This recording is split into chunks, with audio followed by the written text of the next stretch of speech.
अथ श्रीकनकधारा स्तोत्रम्।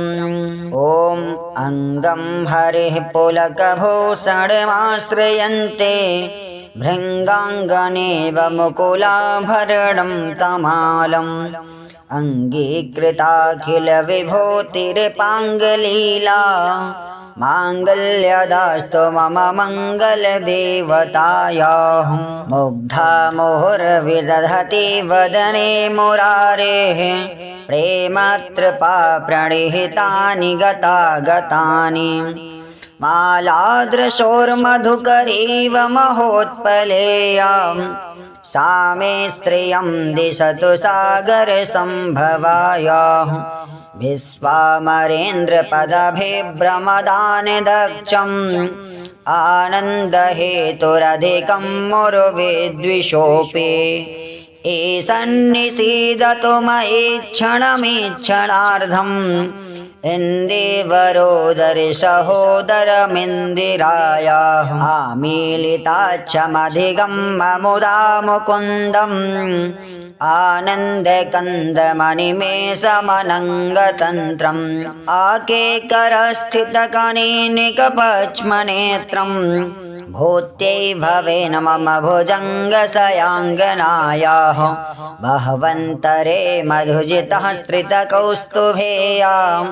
हारावलीव हरिनीलमयी विभाति कामप्रदा भगवतोऽपि कटाक्षमाला कल्याणमावहतु मे कमलालयायाः। कालाम्बुदालिललितोरसिकैटभारेर्धाराधरे स्फुरति या तडिडङ्गनेवाम् मातुः समस्तजगतां महनीयमूर्तिर् भद्राणि मे दिशतु भार्गवनन्दनायाः। प्राप्तं पदं प्रथमतः किल यत्प्रभावान् माङ्गल्यभाजि मधुमातिनि मन्मथेन मय्यापतेत्तदिहिमन्तरमेक्षणार्धम् वन्दालसं च मकरालयकन्यकायाः। दद्यादयानुपवनो द्रबुडाम्बुधारा मस्मिन्न किञ्चन विहङ्गसिसौ विषण्णे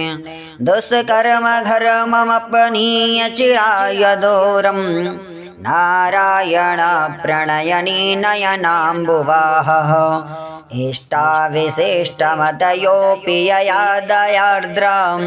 दृष्ट्या त्रिविष्टपदं सुलभं लभन्ते दृष्टिः प्रहृष्टकमलोदरदीप्तिरेष्टां पुष्टिं प्रसिष्ट मम पुष्करविष्टरायाः। गीर्देवतेति गरुडध्वजसुन्दरीति शाकम्भरीति शशिशेखरवल्लभेति सृष्टिस्थितिप्रलयकेलिषु संस्थितायै तस्यै नमस्त्रिभुवनैकगुरोस्तरुण्यै। श्रुत्यै नमोऽस्तु शुभकर्मफलप्रसूत्यै रत्यै नमोऽस्तु रमणीयगुणार्णवायै। शक्त्यै नमोऽस्तु शतपत्रनिकेतनायै पुष्टै नमोऽस्तु पुरुषोत्तमवल्लभायै। नमोऽस्तु नालिकनिभानिनायै नमोऽस्तु दुग्धोदधिजन्मभूत्यै नमोऽस्तु सोमामृतसोदरायै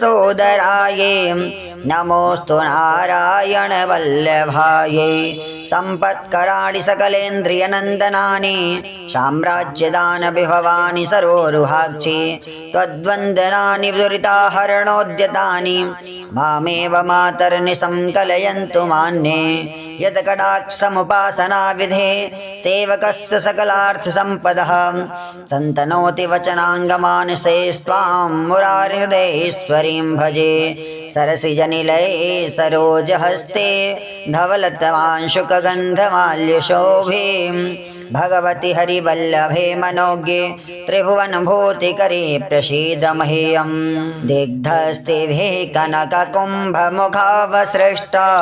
स्वरवाहिनी विमलचारुजलप्लुताङ्गीं प्रातर्नमामि जगतां जननीमशेष लोकाधिनाथ गृहणे ममृताब्धिपुत्रीं। कमले कमलाक्षवल्लभे त्वं करुणापूरतरङ्गितैर्पाङ्गैः अवलोकय मां किञ्चनानां प्रथमं पात्रं कृत्रिमं दयायाः स्तुवन्ति ये स्तुतिभिर्मोभिरन्वहम् त्रयीमयीं त्रिभुवनमातरं रमां गुणाधिका गुरुतरभाग्यभागिनो भवन्ति ते विबुध भाविताशयाः। ॐ अङ्गं हरिः पुलकभूषणमाश्रयन्ते भृङ्गाङ्गनेव मुकुलाभरणं तमालम्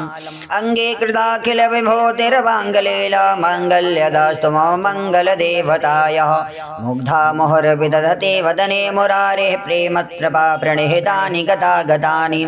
मालादृशोर्मधुकरेव महोत्पलेया सामे श्रियं दिशतु सागरसम्भवायः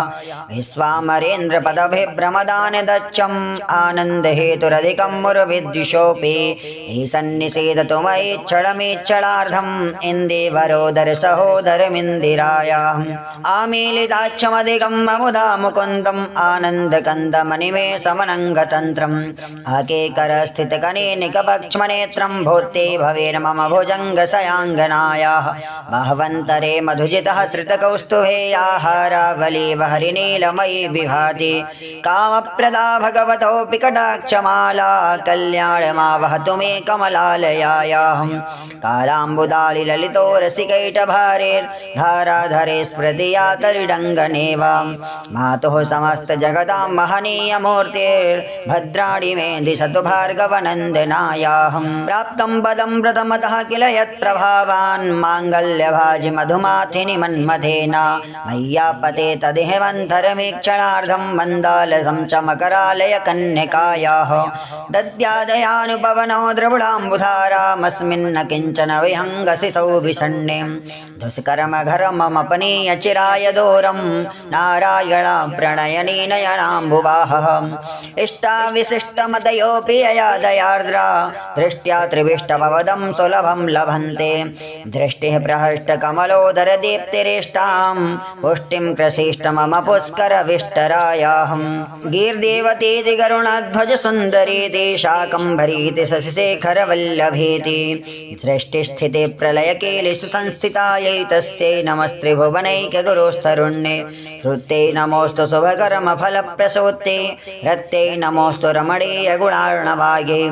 शक्त्यै नमोऽस्तु सतपत्रनिकेतनायै पुष्ट्यै नमोऽस्तु पुरुषोत्तमवल्लभायै नमोऽस्तु नालेकनिभाननायै नमोऽस्तु दुग्धोदधिजन्मभूते नमोऽस्तु सोमामृतसोदरायै नमोऽस्तु नारायणवल्लभायै सम्पत्कराणि सकलेन्द्रियनन्दनानि साम्राज्यदानविभवानि सरोरुभाक्षे त्वद्वन्दनानि दुरिताहरणोद्यतानि मामेव मातर्नि संकलयन्तु मान्ये यत्कटाक्षमवासनाभिधेः सेवकस्य सकलार्थसम्पदः सन्तनोति वचनाङ्गमानसे स्वां मुरारिहृदयेश्वरीं भजे सरसिजनिलये सरोजहस्ते धवलतमांशुगन्धमाल्यशोभे भगवति हरिवल्लभे मनोगे त्रिभुवनभूतिकरे प्रसीद मह्यं दिग्धस्तिभिः कनककुम्भमुखावसृष्टा सर्वाह्यनि विमलचारुजलप्लुताङ्गीं प्रातर्नमामि जगतां जननीमशेषा लोकाधिनाथगृहिणीममृताब्धिपुत्रीं कमले कमलाक्षवल्लभे त्वं करुणापूरतरङ्गितैर्पाङ्गैः अवलोकय मां किञ्चनानां प्रथमं पात्रं कृत्रिमं दयायाः स्तुवन्ति ये स्तुतिभिर्मोभिरन्वहं त्रयीमयीं त्रिभुवनमातरं रमां गुणाधिका गुरुतरभाग्यभागिनो भवन्ति ते भुवि बुधभाविताशयाः। ॐ अङ्गं हरिः पुलकभूषणमाश्रयन्ते भृङ्गाङ्गनेव मुकुलाभरणं तमालम् अङ्गे कृताखिलविभूतिरवाङ्गलीला माङ्गल्यदास्तु मम मङ्गलदेवतायाः मुग्धा मुहुर्विदधते वदने मुरारिः प्रेमत्रपा प्रणिहितानि गतागतानि मालादृशोर्मधुकरीव महोत्पलेया शामे श्रियं दिशतु सागरसम्भवायः विश्वामरेन्द्रपदभिभ्रमदानि दच्छम् आनन्दहेतुरधिकं मुरुविद्विषोऽपि एषन्निषेधतु मयि क्षणमेक्षणार्धम् इन्देवरोदर सहोदरमिन्दिरायः आमीलिताक्षमधिकं ममुदा मुकुन्दम् आनन्दकन्दमनिमेषमनङ्गतन्त्रम् आकेकरस्थितिकनेनिकपक्ष्मनेत्रं भूते भवेन मम भुजङ्गशयाङ्गनायाः बहवन्तरे मधुजित मुदितः श्रितकौस्तुभेया हारावली बहरिनीलमयी विभाति कामप्रदा भगवतोऽपि कटाक्षमाला कल्याणमावहतु मे कमलालयायाः कालाम्बुदालि ललितोरसिकैटभारेर्धाराधरे स्मृतियात् दृढङ्गनेव मातुः समस्तजगतां महनीयमूर्तिर्भद्राणि मे दिशतु भार्गवनन्दनायाः प्राप्तं पदं प्रथमतः किल यत्प्रभावान् माङ्गल्यभाजि मधुमाथिनि मन्मथेन मय्या पतेत्तदिहिमन्तरमेक्षणार्धं मन्दालसं च मकरालय कन्यकायाः दद्यादयानुपवनो द्रविणाम्बुधाराम् अस्मिन्न किञ्चन विहङ्गसितौ विषण्णे दुष्कर्मघरमपनीय चिराय दूरं नारायण प्रणयने नयनाम्बुवाहः इष्टा विशिष्टमतयोऽपि यया दयार्द्रा दृष्ट्या त्रिविष्टपवदं सुलभं लभन्ते दृष्टिः प्रहष्टकमलोदरदीप्तिरिष्टां पुष्टिं कृषिष्ट मम पुष्करविष्टरायः गीर्देवतीति करुणध्वजसुन्दरीति सागम्भरीति सस्येखरवल्लभेति सृष्टिस्थितिप्रलयकेलि सुसंस्थितायै तस्यै नमस्त्रिभुवनैकगुरोस्तरुण्ये श्रुत्यै नमोऽस्तु शुभकर्मफलप्रसूत्यै रत्यै नमोऽस्तु रमणीयगुणार्णवायै शक्त्यै नमोऽस्तु शतपत्रनिकेतनायै पुष्ट्यै नमोऽस्तु वरसोत्तमवल्लभायै नमोऽस्तु नालेकनिभाननायै नमोऽस्तु दुग्धोदधिजन्मभूत्यै नमोऽस्तु सोमामृतसोदरायै नमोऽस्तु नारायणवल्लभायै सम्पत्कराणि सकलेन्द्रियनन्दनानि साम्राज्यदानविभवानि सरोरुहाक्षे त्वद्वन्दनानि दुरिताहरणोद्दितानि मामेव मातर्नि संकलयन्तु मान्ये यत्कटाक्षसमुपासनाभिधे सेवकस्य सकलार्थसम्पदः सन्तनोति वचनाङ्गमानसे स्वां मुरारिदेश्वरीं भजे सरसजनिलये सरोजहस्ते धवलतमांशुगन्धमाल्यशोभे भगवति हरिवल्लभे मनोगे त्रिभुवनभूतिकरी प्रसीद मह्यं दिग्धस्तिभे कनककुम्भमुखावसृष्टा स्वरवाहिनी विमलचारुजलप्लुताङ्गीं प्रातर्नमामि जगतां जननीमशेषा लोकाधिनाथ गृहिणीममृताब्धिपुत्रीं कमले कमलाक्षवल्लभे त्वं करुणापूरतरङ्गितैर्पाङ्गैः अवलोकय मां किञ्चनानां प्रथमं पात्रं कृत्रिमं दयायाः स्तुवन्ति ये स्तुतिभिर्मोभिरन्वहं त्रयीमयीं त्रिभुवनमातरं रमां गुणाधिका गुरुतरभाग्यभागिनो भवन्ति ते बुभे बुधवाविताशयाः ॐ अङ्गं हरिः पुलकभूषणमाश्रयन्ते भृङ्गाङ्गनेव मुकुलाभरणं तमालम् अङ्गीकृताखिलविभूतिर्पाङ्गलीला माङ्गल्यदास्तु मम मङ्गलदेवतायाः मुग्धा मुहुर्विदधति वदने मुरारेः प्रेमतृपा प्रणिहितानि गतागतानि मालादृशोर्मधुकरीव महोत्पलेयाम् सा मे स्त्रियं दिशतु सागरसम्भवायाः विश्वामरेन्द्रपदभिभ्रमदानदक्षम् आनन्दहेतुरधिकं मुरुविद्विषोऽपि ईशन्निषीदतु मयि क्षणमीक्षणार्धम् इन्दिवरोदरिसहोदरमिन्दिरायाः आमीलिताक्षमधिगं ममुदा मुकुन्दम् आनन्दकन्दमणिमेषमनङ्गतन्त्रम् आकेकरस्थितकनीनिकपक्ष्मनेत्रम् भूत्यै भवेन मम भुजङ्गशयाङ्गनायाः बहवन्तरे मधुजितः श्रितकौस्तुभेया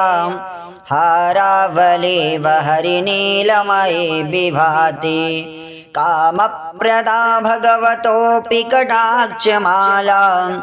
कल्याणमावहतु मे कमलालयायाः कालाम्बुदालि ललितोरसिकैटभारेर्धाराधरे स्फुरति या तडिडङ्गनेवां मातुः समस्तजगतां महनीयमूर्तिर्भद्राणि मे दिशतु भार्गवनन्दनायाः प्राप्तं पदं प्रथमतः किल यत्प्रभावान् माङ्गल्यभाजि मधुमातिनि मन्मथेन मय्यापतेत्तदिहिमन्तरमेक्षणार्धं वन्दालसं च मकरालय कन्यकाया दद्यादयानुपवनो द्रबुडाम्बुधारा मस्मिन्न किञ्चन विहङ्गसि सौविषण्णे दुष्कर्म घर्ममपनीय चिराय दूरम् नारायण प्रणयनी नयनाम्बुवाहः इष्टाविशिष्टमतयोऽपि यया दयार्द्रां दृष्ट्या त्रिविष्टपपदं सुलभं लभन्ते दृष्टिः प्रहृष्टकमलोदरदीप्तिरेष्टां पुष्टिं प्रसिष्ट मम पुष्करविष्टराय गीर्देवतेति गरुडध्वज सुन्दरेति शाकम्भरेति शशिशेखरवल्लभेति सृष्टिस्थितिप्रलयकेलिषु संस्थितायै तस्यै नमस्त्रिभुवनैकगुरोस्तरुण्यै श्रुत्यै नमोऽस्तु शुभकर्मफलप्रसूत्यै रत्यै नमोऽस्तु रमणीयगुणार्णवायै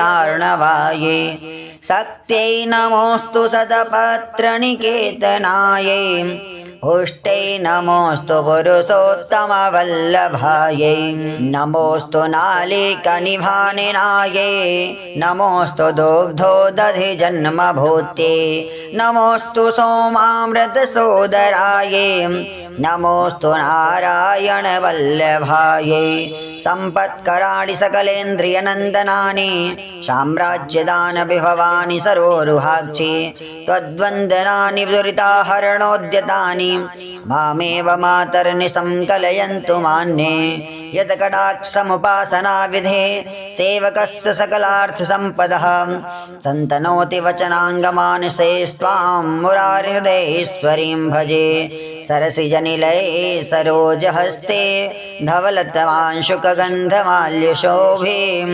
भगवति हरिवल्लभे मनोज्ञे त्रिभुवनभूतिकरे प्रसीद मह्यं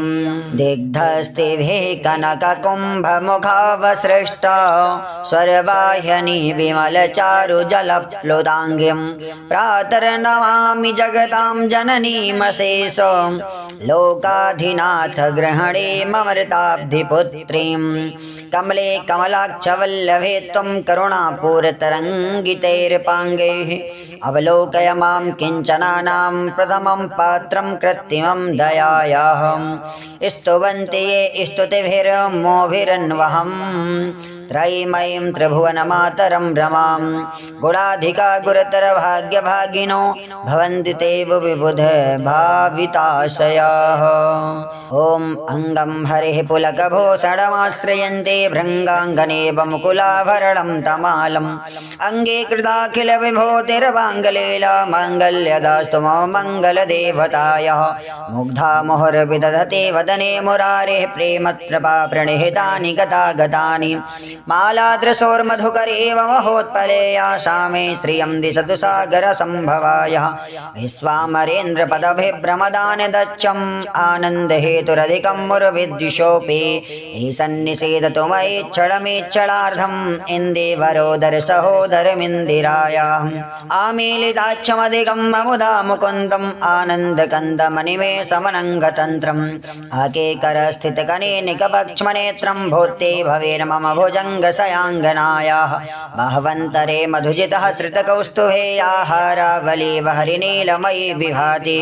कामप्रदा भगवतोऽपि कटाक्षमाला कल्याणमावहतु मे कमलालयायाः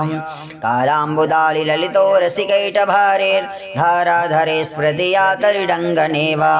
मातुः समस्तजगतां महनीयमूर्तिर्भद्राणि मे दिशतु भार्गवनन्दनायाः प्राप्तं पदं प्रथमतः किल यत्प्रभावान् माङ्गल्यभाजि मधुमाथिनि मन्मथेन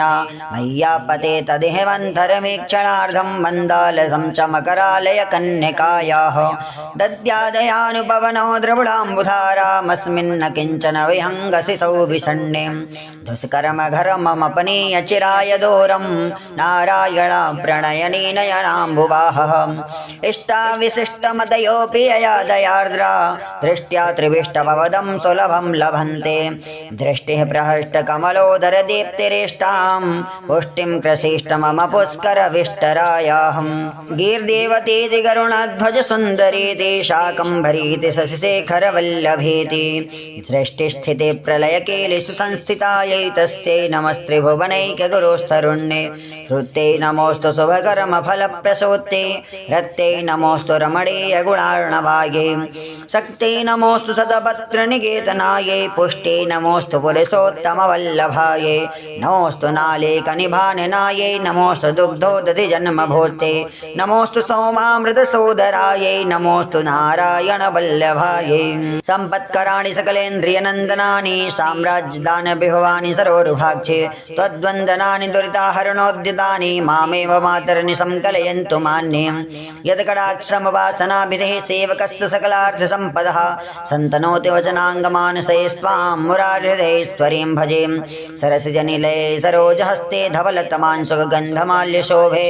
भगवति हरिवल्लभे मनोगे त्रिभुवनभूतिकरे प्रसीद मह्यं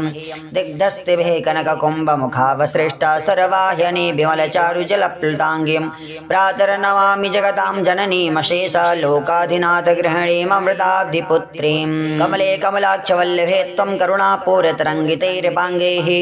अवलोकय मां किञ्चनानां प्रथमं पात्रं कृत्रिमं दयायाहं स्तुवन्ते ये स्तुतिभिर्मोभिरन्वहं त्रयीमयीं त्रिभुवनमातरं रमां गुणाधिका गुरुतरभाग्यभागिनो भवन्ति ते भुवि बुधभाविताशयाः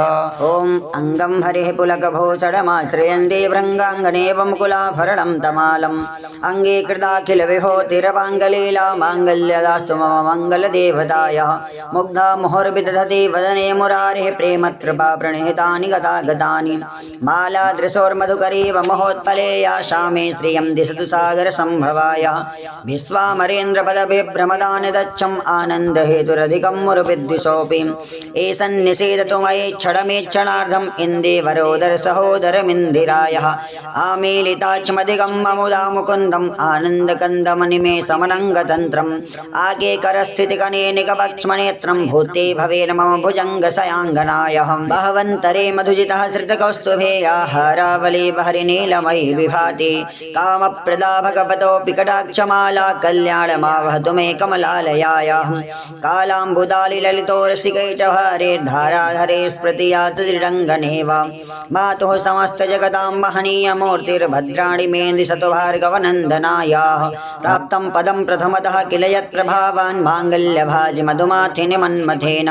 मय्या पतेत्तदिहिमन्तरमेक्षणार्धं मन्दालसं चमकरालय कन्यकायाः दद्यादयानुपवनो द्रविणाम्बुधाराम् अस्मिन्न किञ्चन विहङ्गसितौ विषण्णे दुष्कर्म घरमपनीय चिराय दूरं नारायण प्रणयने नयनाम्बुवाह इष्टा विशिष्टमतयोऽपि यया दयार्द्रा दृष्ट्या त्रिविष्टभवदं सुलभं लभन्ते दृष्टिः प्रहष्टकमलोदरदीप्तिरिष्टां पुष्टिं कृषिष्ट मम पुष्करविष्टरायः गीर्देवतीति गरुणध्वजसुन्दरीति शाकम्भरीति शशिशेखरवल्लभेति सृष्टिस्थितिप्रलयकेलिषु संस्थितायै तस्यै नमस्त्रिभुवनैकगुरोस्तरुण्ये श्रुत्यै नमोऽस्तु शुभकर्मफलप्रसूत्यै रत्यै नमोऽस्तु रमणीयगुणार्णवायै शक्त्यै नमोऽस्तु शतपत्रनिकेतनायै पुष्ट्यै नमोऽस्तु पुरुषोत्तमवल्लभायै नमोऽस्तु नालेकनिभाननायै नमोऽस्तु दुग्धोदधिजन्मभूत्यै नमोऽस्तु सोमामृतसोदरायै नमोऽस्तु नारायणवल्लभायै सम्पत्कराणि सकलेन्द्रियनन्दनानि साम्राज्यदानविभवानि सरोरुहाक्षे त्वद्वन्दनानि दुरिताहरणोद्दितानि मामेव मातरनि संकलयन्तु मान्ये यत्कटाक्षमुपासनाभिधेः सेवकस्य सकलार्थसम्पदः सन्तनोति वचनाङ्गमानसे स्वां मुरारिहृदयेश्वरीं भजे सरसजनिलये सरोजहस्ते धवलतमांशुकगन्धमाल्यशोभे भगवति हरिवल्लभे मनोगे त्रिभुवनभूतिकरे प्रसीद मह्यं दिग्धस्तिभिः कनककुम्भमुखावसृष्टा स्वरवाहिनी विमलचारुजलप्लुताङ्गीं प्रातर्नमामि जगतां जननीमशेषा लोकाधिनाथगृहिणीममृताब्धिपुत्रीं कमले कमलाक्षवल्लभे त्वं करुणापूरतरङ्गितैर्पाङ्गैः